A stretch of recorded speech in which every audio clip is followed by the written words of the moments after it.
सबको मरना है बंधुओं, क्या खाते खाते मरोगे? और खाते खाते मरोगे तो उसी भोजन में कीड़े बनोगे, उसी भोजन में कीड़े बनोगे अगर खाते खाते मरोगे। और त्याग के साथ मरोगे तो संयम के साथ जो मरेगा वो अपने जीवन को धन्य करता हुआ मरेगा। सोचे, विचार करें, कितना खा लिया, कितना पी लिया। एक अष्टमी चतुर्दशी का कोई उपवास करने वाला बांधकपुर में नहीं। असंभव असंभव असंभव, त्राही मां त्राही मां त्राही मां। मैं तो ये सोच रहा था कि बांधकपुर में जब मैं आया तो मैंने सोचा कि यहाँ क्या करूंगा प्रवचन देकर के। यहाँ तो सारे लोग त्यागी व्रती होंगे, यहाँ तो सारे लोग नियम संयम का पालन करने वाले होंगे, सारे अष्टमी चतुर्दशी व्रत उपवास करते होंगे, प्रोषदोपवास करते होंगे। खोदा पहाड़ और निकली चुईया, खोदा पहाड़ और निकली चुईया। अरे अपनी नहीं तो बांधकपुर की इज्जत का सवाल है, बांधकपुर की इज्जत का सवाल है। जो 55 साल का है वो 154 कुंटल इन्हें 150 बोरे और 4 बोरा और इतना खा गया, और अभी कितना और खाएगा, कितना और खाएगा। खाने वाले ही अस्पताल जाते हैं, खाने वाले ही अस्पताल जाते हैं। अरे बनाओ भावना अपने जीवन में कि हे भगवान मुझे ऐसी शक्ति दो। पारसनाथ स्वामी के चरणों में बैठकर शक्ति लो उनसे कि भगवान धन्य है,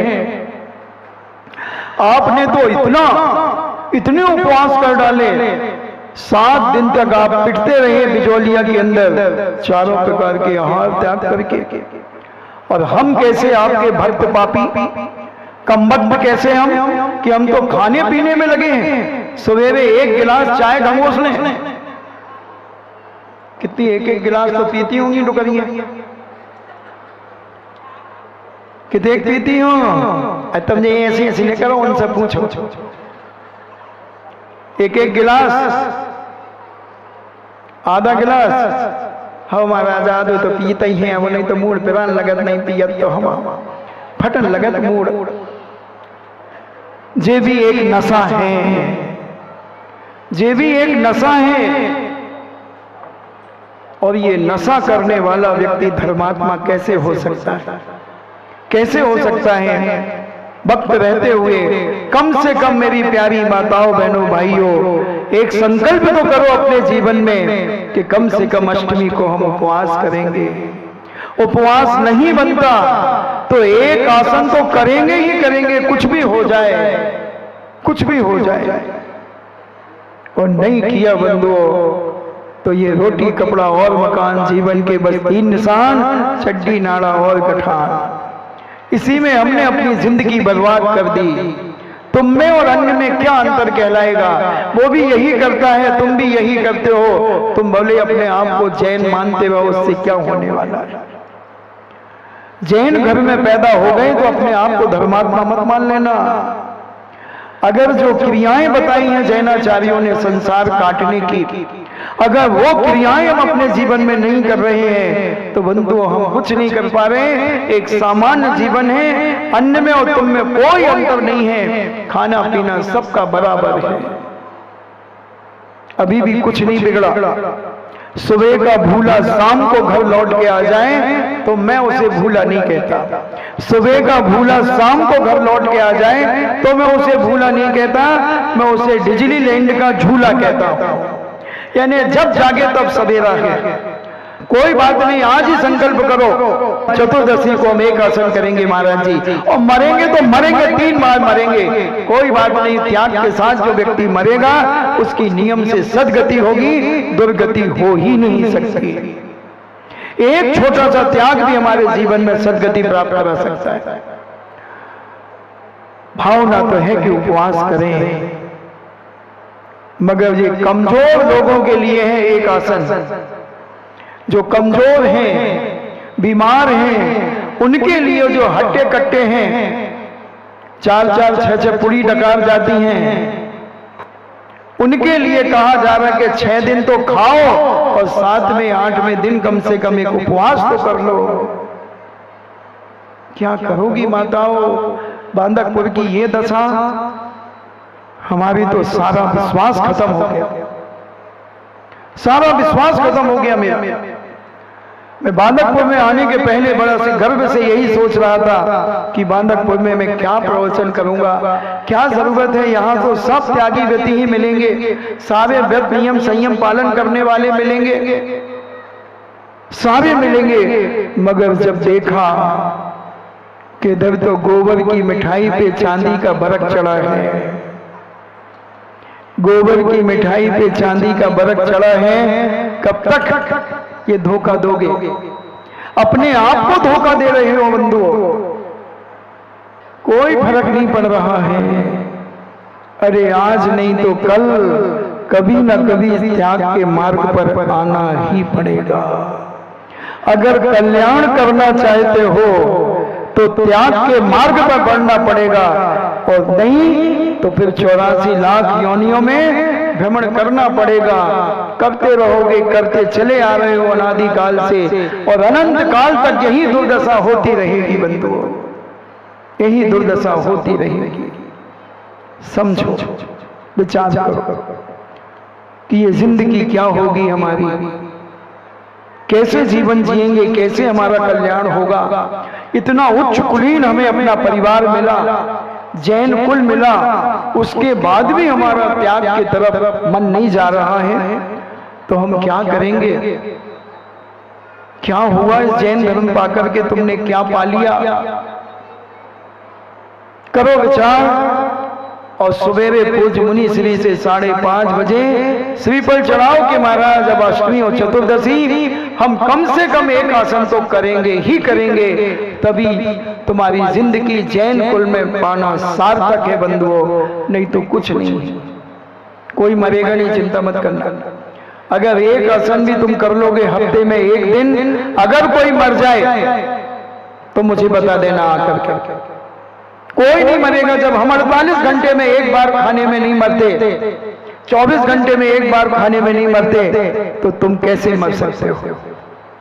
कैसे मर सकते हो?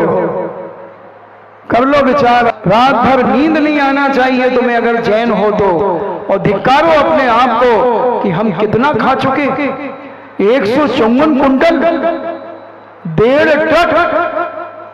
1.5 ट्रक गेहूं खा गए जो 55 साल की बैठी हैं।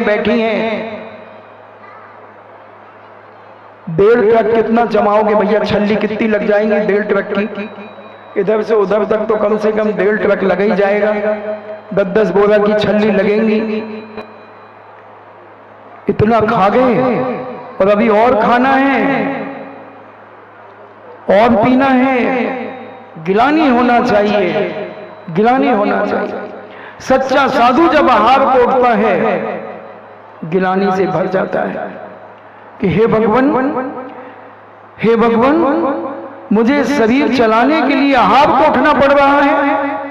23.5 घंटे में यूं करता हूं और आधा घंटे के लिए यूं करना पड़ता है। सोचना जरा, उसे वेदना होती है, तड़पन होती है अंदर से कि मैं कहां जा रहा हूं। नीचे उतर गया।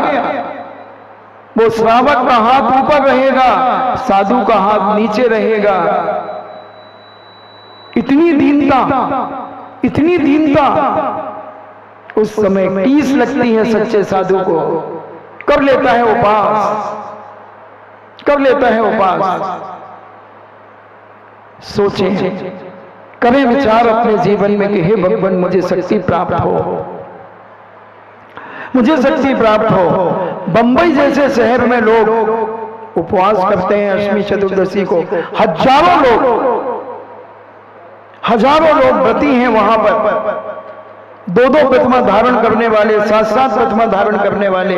जन्म से वो श्वेतांबर थे, मगर पूज्य गुरुदेव से 30-35 साल से जुड़े हैं, और उन्होंने दिगंबर जैन दर्शन स्वीकार किया और 7 प्रतिमा, 5 प्रतिमा, 2 प्रतिमा लेकर के हजारों लोग वहां पर आज व्रती बन करके रह रहे हैं। पूज्य आचार्य से एक नरेश भाई का नाम लेते हैं कि चतुर्थ काल का अगर कोई श्रावक देखना है तो बंबई में नरेश भाई को देखो, जिनके घर में कोई गद्दा पल्ली रजाई नहीं मिलेगा, चटाई और पाटे मिलेंगे, जिनके और इंजीनियर थे, जिनका बेटा अमेरिका या लंदन से पढ़ के आया, उसने भी आजीवन ब्रह्मचर्य धारण कर लिया। उन्नति दीदी जो प्रतिभा स्थली में है वो भी जन्म से श्वेतांबर थी, आजीवन ब्रह्मचर्य धारण कर लिया और व्रती बनकर के अपना जीवन यापन कर रहे। ऐसे हजारों लोग हैं और तुम बुंदेलखंड में रह करके जैन कुल में जन्म लेकर के तुम्हारा परिणाम नहीं हो रहा कि हमको त्याग तपस्या की ओर बढ़े, व्रती बनकर के अपने जीवन का मरण करें। बंधुओं, लेटे लेटे अनादि काल से मरे हो, एक बार कम से कम बैठ करके तो बैकुंडी निकालने का भाव रखो। लेटे लेटे अर्थी में तो अनेकों बार अनंत भाव में गए हो, एक बार कम से कम व्रती बन करके और पालती लाकर हाथ के ऊपर हाथ रखकर तुम्हारी बैकुंडी निकले, ऐसी भावना बनाना चाहिए प्रत्येक माँ बहन भाई को कि जब हमें जैनेन्द्र का कुल मिला है, जैन धर्म मिला है, उच्च कुलीन हम अपने जीवन में हैं, क्यों ना हम त्याग और तपस्या के साथ अपनी जिंदगी को जिए। तभी जैन होने का सार्थकता है बंधुओं, नहीं तो जैन होने की क्या सार्थकता है तुम्हारे जीवन में? क्या मिल रहा है तुम्हें? क्या बदलाव है तुम्हारे जीवन में? कुछ नहीं बंधुओं, चले जाओगे एक सामान्य व्यक्ति के समान, तुम भी मरण को प्राप्त हो जाओगे। अगर थोड़ा सा भी संसार से भय है, थोड़ा भी तुम्हें जैन दर्शन के प्रति गर्व और बहुमान है, तो जो जैनाचार्यों ने हमें मार्ग बताया है उस मार्ग पर चलने का प्रयास करो, तभी जैन कुल सार्थक होगा पाना बंधुओं। नहीं तो ऐसे तो जिंदगी जी रहे हो, जीते चले जाओगे, 84 लाख योनियों में जन्म मरण करते चले जाओगे, कल्याण का रास्ता कभी मिलेगा नहीं। ऐसी दशा हो गई तुम्हारी। एक सूरदास एक बहुत बड़े हाल में चला गया, उसमें कूलर पंखे चल रहे थे, उसमें पहुंच गया, गर्मी थी, उसमें रह गया और लोग सारे मुसाफिर धीरे धीरे करके निकल गए। सूरदास निकलना चाहता था और उसमें एक ही गेट था निकलने का उस हॉल से। सूरदास ने कहा कि क्या करूं, कैसे निकलूं? जहां जाए दीवार से टकरा जाए, जहां जाए दीवार से टकरा जाए।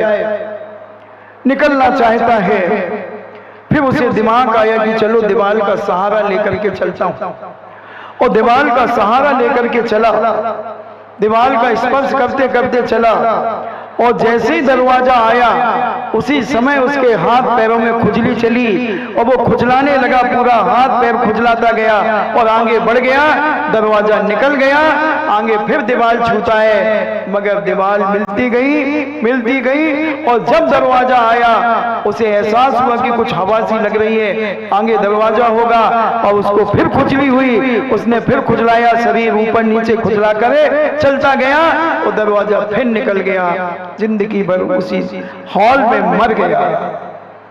ऐसे ही तुम्हें दरवाजा मिला साधु संतों का, साधु संतों का उपदेश रूपी दरवाजा तुम्हें मिला, मगर तुम तेल लौन लकड़ी में, रोटी कपड़ा और मकान में इतने उलझ गए कि निकलने का मौका मिला कि कम से कम मोक्ष मार्ग में 1 इंच तो आगे बढ़ जाएं, 1 फुट आगे बढ़ जाएं, मगर उस संसार का ऐसा राग देश तुम्हें उलझा गया, ऐसी खुजली चल गई खाने पीने की, इतनी मोह की गाढ़ता तुम्हारे जीवन में आ गई कि साधु आकर के चला भी गया, मगर तुम वहीं के वहीं रह गए, निकल नहीं पाए, 1 इंच भी अपने जीवन में मोक्ष मार्ग में आगे नहीं बढ़ पाए। तो बंधुओं, साधु का बुलाने से क्या मतलब हुआ? साधु के पास आने से क्या मतलब हुआ? साधु के पास बैठने से क्या मतलब हुआ? इतना सा भी हम अपने जीवन में परिवर्तन नहीं कर पाए तो फिर क्या है? कब करेंगे हम अपने जीवन का परिवर्तन? धर्म 55 में नहीं, धर्म बचपन में होता है, बचपन में होता है। इसलिए समय आपका हो रहा है। हाँ महाराज जी, जल्दी बंद करो, बहुत देर हो गई, तुम्हें डांटा हमें अच्छा नहीं लग रहा। चलो कल से प्रवचन बंद कर देंगे, बस कर देंगे, कर देंगे। सोचो, विचार कर लो, अभी भी कुछ नहीं बिगड़ा। सुबह प्रातः काल अपना अपने श्रीफल लेकर के आना और पूज्य श्री से निवेदन करना कि हे मुनि श्री, अब हम कम से कम अष्टमी चतुर्दशी एक आसन तो करेंगे, करेंगे कुछ भी हो जाए। शाम को गर्मी रहेगी तो हम पानी की छूट रख लेंगे, दोपहर को पानी की छूट रख लेंगे, मगर अष्टमी चतुर्दशी हम बिना एक आसन के नहीं रहेंगे। एक टाइम का भोजन तो छोड़ेंगे ही छोड़ेंगे, चाहे शरीर हमें छोड़ दे तो छोड़ दे, इसका हमें कोई गम नहीं रहेगा। ऐसी मेरी भावना है, आप विचार कर लें, समझ लें, समझने का प्रयास करें और इन्हीं मंगल भावना के साथ हम अपने जीवन में जो 12 व्रत हैं, 4 शिक्षा व्रत का प्रोषोपवास, उसका व्रती बनने का प्रयास करें। व्रती बनेंगे तो पंचम गुण स्थान रहेगा और पंचम गुण स्थान व्रती 16वें स्वर्ग तक जा सकता है मरण करके। 16वें स्वर्ग, पंचम काल में 16वें स्वर्ग से ऊपर कोई नहीं जाता। कितनी भी तपस्या कर ले 16वें स्वर्ग से ऊपर नहीं जाएगा, मगर तुम 5 अणुव्रत 3 गुण में 4 शिक्षा व्रत को धारण करने वाला व्यक्ति 16वें स्वर्ग तक जा सकता है, ऐसा जैनाचार्यों का कथन है। तो मैं चाहता हूं कि कम से कम बांधवपुर के लोग मरे नहीं, और अगर बाईदा में मरे भी तो व्रती होकर के मरे।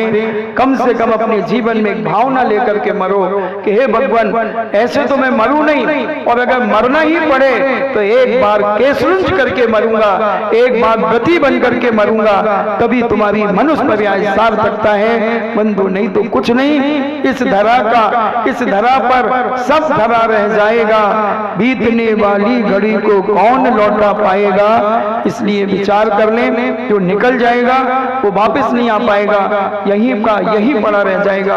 कुछ अपने साथ में अच्छा ले जाओ।